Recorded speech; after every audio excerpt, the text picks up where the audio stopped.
So yung isa nga po sa hinihinala na kasama po doon sa nagpategi dito kay Kapper Silapid mga kababayan, na-deads po, nategi po mga kababayan. So yung pamilya po 'no, yung pamilya po ni Kapper Silapid mga bossing, lalong-lalo na po yung mga kapatid, kahit na po kumbaga nakaburol na, gusto pa din po nilang ipa-autopsy kung ano ba talaga yung kinamatay nitong, si Zulueta, mga bossing. Siyempre po siguro, kapatid namin yung sinasabing naargabyado niyang yumao na 'yan, eh. So, mas gusto naming alamin talaga kung ano talaga yung dahilan nung pagkamatay niyan o kung 'yan ba talaga, namatay o baka mamaya ibang tao na naman 'yan, ibang tao 'yan, 'no? So, gusto nilang panigurado na dahil po sabi nga nung ibang mga vloggers, sabi nung ibang mga, viewers na, naku, unti-unti nang nakakamit ni Ka Percy yung kanyang ano, yung kanyang hustisya, mga kababayan. So, nung inano ko mga kababayan, inanalisa ko bakit gusto pa nilang ipa-autopsy. So, sabi ko nga, siguro gusto nila talagang makapanigurado kung yun yung tao. Kasi uso din po yung ano, yung sasabihin, "O tegi na, wala na. Tegi na yung si ano, si Zulueta," pero yun pala, buhay pa, 'no? Pangalawa, doon sa pag-o-autopsy, mga kababayan, siguro iniisip nila baka may mas makuha pa silang ebidensya kung ano man yung mga ebidensya na possible, 'no?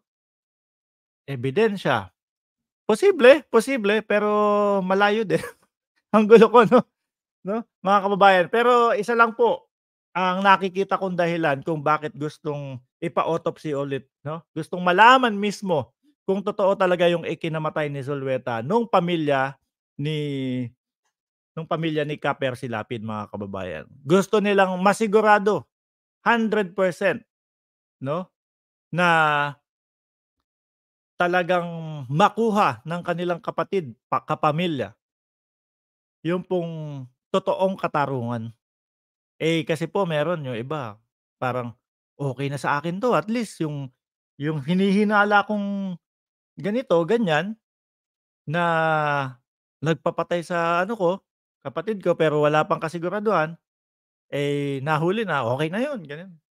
Pero hindi pala yun yung yumari, 'di ba, mga kababayan. So gusto talaga nilang 100% yung totoong katarungan, mga bossing. "Ala Tebes lang," sabi.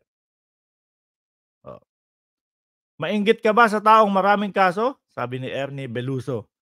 "Possible na ma-extradite pa sa US dahil sa iba't ibang kasong kahihinatnan at hindi dapat kainggitan." Totoo po.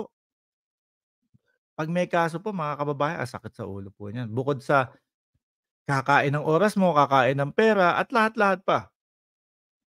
Sino ba ang binabakbak ni Ka-Percy Lapid, RIP sa bawat araw? Ayan po. Ano, mainit po siya kay dating Pangulong Duterte, si Ka-Percy Lapid mga kababayan, nung mga panahon na siya ay nabubuhay po, mga boss, Chief Amo Sir. At isa pang tanong, nasaan kaya ngayon si ano 'no, si Bantag? Saan kaya saan kaya nagtatago ngayon 'yun?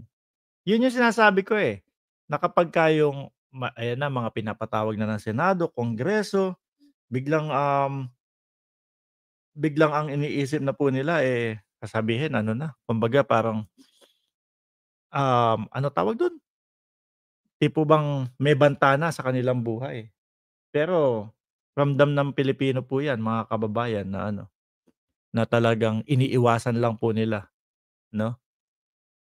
Kapagka may mga ganyan po dapat mas maganda na harapin na lang po mga boss, chief amo, sir.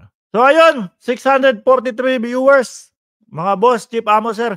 Bago po tayo magtapos, 'wag niyo pong kalimutan na i-like 'no, at yung hindi pa po mga naka-subscribe diyan, 'wag niyo pong kalimutan na i-subscribe tapos may nakasulat diyan, notification, i-all niyo na din po 'no. Nakikiusap. So ako'y magpapaalam na din po mga boss, chief, amo, sir. Magsama-sama po ulit tayo sa ganitong oras bukas. Naka-live na naman po tayo 'no. Sunday po ngayon, paniguraduhin niyo lang po na kayo po, family day 'no. Ang araw po na ito, kumbaga Kung kayang hindi magtrabaho sa araw na ito, para po bigyan laan ng oras ang ating mga pamilya, gawin po natin. Muli po, Mark Ramos, ako po'y magpapaalam na and God bless po sa ating lahat.